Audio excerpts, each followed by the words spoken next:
You've been praying, waiting, wondering, when is it going to happen? Why the silence? Why the setbacks? Here's the truth no one tells you.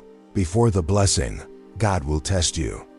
Not to punish you, but to prepare you. The blessing you're asking for is heavy, and your current strength might not be ready to carry it. That's why the testing feels intense. Why people leave. Why doors close. Why comfort disappears. This message is for anyone in a pruning season, where everything feels uncertain. But deep down, you know something sacred is happening. You're not being overlooked, you're being refined. If you've been wondering, is God preparing me for something bigger? The answer may already be unfolding. Stay with me, because by the end of this video, you'll understand the test and what to do in the middle of it. Topic 1. God prepares before He blesses. When God prepares you, it starts with transformation, not handouts. The pain, the silence, the struggle, they're not punishments, they're preparation. God removes what no longer serves your highest purpose. People, habits, comfort zones. Like a vine being trimmed to bear fruit, you're being shaped to hold the next blessing without breaking. The silence, that's often when God is working most. These seasons don't break you, they build you. They train your spirit for purpose. Even Joseph in prison and David in the wilderness had to stay faithful before they saw victory. Topic 2. The refinement path. Pruning and transformation. God doesn't prune what's dead, He prunes what's growing. This isn't punishment, it's preparation. That lost job, that ended friendship, that closed door. It may feel like rejection, but it's redirection. Pruning strips away everything you leaned on besides God. It rewires your spirit and strengthens your roots. The change may not be visible because it's happening within. Thoughts, habits, desires.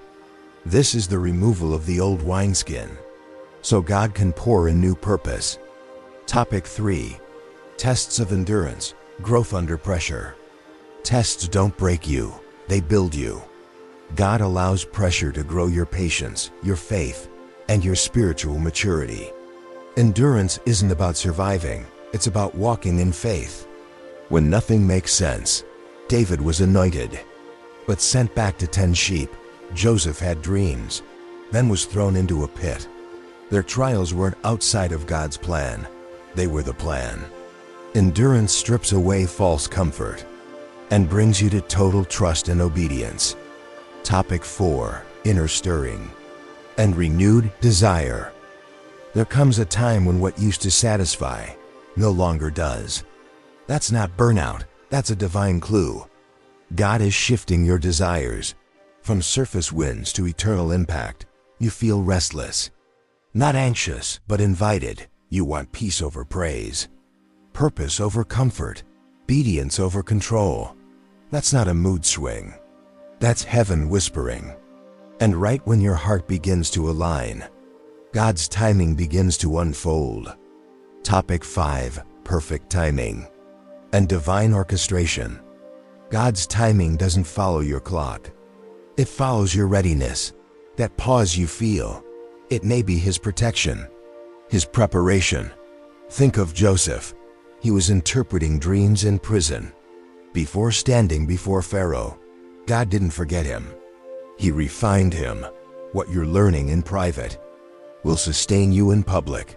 God doesn't rush what He values. And if He's taking time with you, it's because your purpose carries weight. Topic 6. Faithful obedience moving without full visibility. Sometimes God gives you just enough light for the next step. Not the full plan, just enough to trust. That's not a lack of clarity. That's an invitation. Obedience is the bridge between waiting and receiving. Think of Abraham. God said, "Go," without a destination. Think of Peter. He stepped onto water because Jesus said, "Come." This isn't reckless. It's radical obedience. God doesn't need your perfection. He needs your participation. Conclusion. If you're in a hard season, don't quit. God hasn't forgotten you. He's preparing you. The pain, the silence, the waiting. It's all part of the blessing process. The real question isn't, is God still with me? It's, will I stay faithful when I can't see the full picture? That's where spiritual transformation begins. Now ask yourself, what is God pruning in me right now? Where have I been resisting instead of trusting? What step do I need to take even if I don't feel ready? Drop your answers in the comments. I want to hear your heart and walk with you on this journey. If this message touched you, don't just feel inspired.